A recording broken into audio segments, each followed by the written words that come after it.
राज ठाकरे आणि उद्धव ठाकरे या दोघा भावांचं काय ठरतंय याकडे महाराष्ट्राचं लक्ष लागलंय। कारण महाराष्ट्राच्या मनात जे आहे तेच होईल असं मोठं वक्तव्य आज उद्धव ठाकरे यांनी केलंय।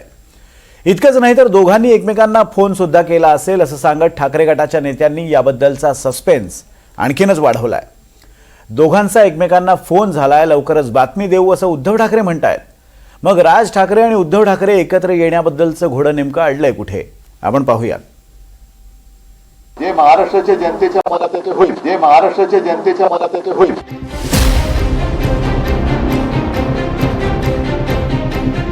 ठाकरे म्हणतायत महाराष्ट्राच्या मनात जे आहे तेच होईल। पण असं काय आहे महाराष्ट्राच्या मनात?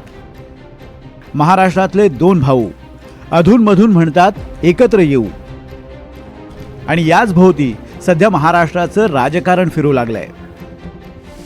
महाराष्ट्राच्या हितासाठी एकत्र येण्याचं सुतोवाच राज ठाकरेंनी एका पॉडकास्टमध्ये केल्यानंतर मनसे आणि ठाकरेंच्या शिवसेनेच्या युतीची चर्चा सुरू झाली। ठाकरेंच्या नेत्यांचे सूर इतके बदलले की एकेकाळी राज ठाकरेंनी कॅफे उघडलाय असं म्हणणारे आता म्हणतायत राज ठाकरेंचं शिवतीर्थ म्हणजे आमचं दुसरं घरच। राज ठाकरे यांनी शिवाजी पार्कला एक कॅफे खोललेलं एवढंच मला माहिती आहे।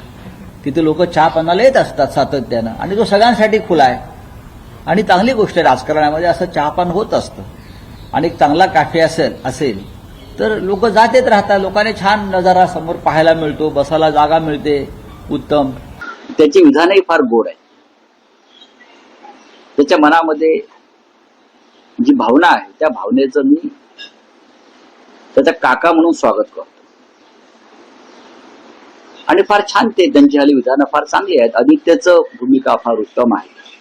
आता तुम्हाला मनोमिलन म्हणजे अजून काय मनोमिलन हवंय? मग होईल ना। मी कॅफेमध्ये नाही, मी घरी जाईल। आमच्यासाठी ते कॅफे नाहीये, आमच्यासाठी ते दुसरं घरच आहे ना। उद्धव आणि राज ठाकरे एकत्र येण्याची चर्चा सध्या नव्यानं सुरू व्हायला निमित्त ठरलंय ते नाशिकमधलं। नाशिकमध्ये मनसेच्या राजगड कार्यालयात सत्यनारायणाची पूजा होती। त्या सत्यनारायणाच्या पूजेला ठाकरे गटाचे कार्यकर्ते आपणहून पोहोचले, आणि याच पूजेत दोन्ही भावांना एकत्र आणण्याचा संकल्प कार्यकर्त्यांकडून सोडण्यात आला। कार्यकर्त्यांचं मनोमिलन होऊ लागलंय, पण दोन भावांचं काय? त्यांची गाडी कधी पुढे जाणार? मग आम्ही सकारात्मक आहोत म्हणून खाली कार्यकर्त्यांचं मनोमिलन सुरू आहे ना। तुम्ही एक समजून कसं घेत नाही? आपण फार मोठे पत्रकार आहात सगळे लोक, आपल्याला महाराष्ट्राचं राजकारण चांगलं माहिती आहे। नेत्यांनी सकारात्मक भूमिका घेतल्यामुळेच कार्यकर्त्यांचं मनोबल वाढले। आम्ही सकारात्मक आहोत, माननीय राज ठाकरे सकारात्मक आहेत, त्यांचे सहकारी सकारात्मक आहेत, माननीय उद्धव ठाकरे साहेब सकारात्मक आहेत। आम्ही त्यांचे सगळे सहकारी या विषयावर अत्यंत सकारात्मक असल्यामुळे त्याचा परिणाम जमिनीवरच्या दोन्ही पक्षाच्या कार्यकर्त्यात झाला असेल तर त्याच्यामध्ये चिंतेचं कारण काय? तुम्ही स्वागत केलं पाहिजे। मला असं वाटतं आपण पहिल्यांदा जर सन्माननीय राजसाहेबांचा जो महेश मांजरेकरांना पॉडकास्ट दिला होता तो जर बघितला तर राजसाहेबांना जे अपेक्षित होतं ते असं होतं की महाराष्ट्राच्या प्रश्नांवर सर्व मराठी माणसांनी एकत्र यावं। त्याप्रमाणे मराठी माणसं एकत्र येत आहेत, आनंद आहे।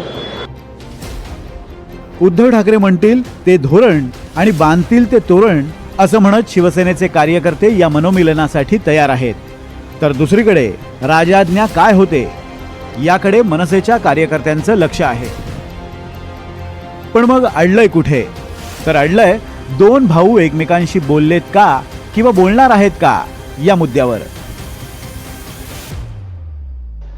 जाहीरपणे तर आता मी 10 मिनिटांनी राज ठाकरे यांना फोन करतोय किंवा 10 मिनिटांनी उद्धव ठाकरेंना फोन करतोय असं समाज काय सोशल मीडियावर सांगून तर पुढे एकमेकांना फोन करत नाही।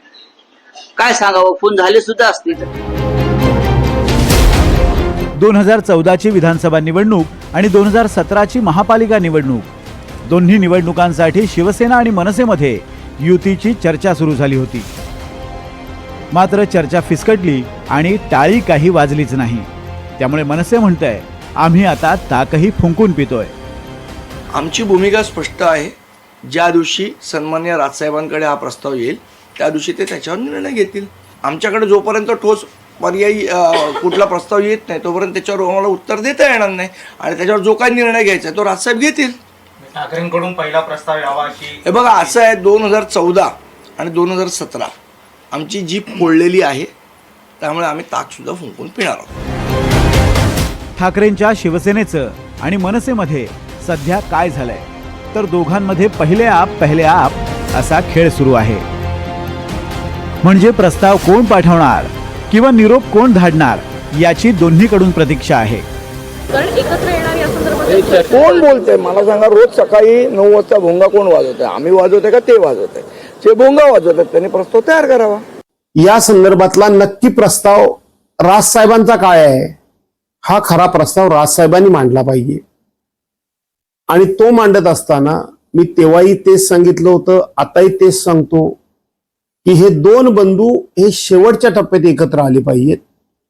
सुरुवातीच्या टप्प्यामध्ये उद्धव साहेबांची 4 माणसं विश्वासातली, राजसाहेबांची 4 माणसं विश्वासातली त्यांच्या यांनी एकत्र येऊन नक्की प्रस्ताव काय दोन्ही बाजूचे याच्यावर चर्चा केली पाहिजे. काही प्रस्तावांच्या बाबतीत एकमत झालं तर आनंद आहे, ते प्रस्ताव एकमतानं बाजूला ठेवायचे. आणि काही विषयांबाबत एकमत झालं नाही तर ते दोघांनी बसून त्या विषयामध्ये एकमत करणं आणि दोघांनी एकत्र येणं हाच त्याला एक मार्ग आहे. मनसे आणि ठाकरे गटामध्ये पहिले आप असंच सुरू आहे. पण या पहिले आप मध्येच मनसेचं इंजिन सुटणार की शिवसेनेसोबत धावणार हे मात्र अजून गुलदस्त्यात आहे. उद्धव ठाकरे आणि राज ठाकरे एकत्र येणार का याकडे अख्ख्या महाराष्ट्राचं लक्ष लागलेलं असतानाच उद्धव ठाकरे म्हणालेत, लवकरच बातमी देऊ. जे महाराष्ट्राच्या जनतेच्या मनात आहे ते होईल.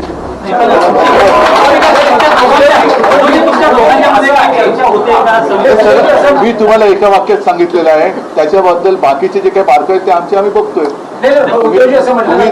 ऐका, आज पहिल्या प्रथम सुजाताताई परत त्यांनी प्रवेश घेतलेला आहे, आपल्या घरी आलेले आहेत. त्याच्यामुळे ती एक महत्वाची बातमी आहे. असे हा त्यांचा परत घरी येण्याचा जो किंवा पुनर्प्रवेश जो आहे तो तमाम तिथे गेलेल्या पण मनापासून शिवसैनिक असलेल्यांसाठी एक संदेश आहे.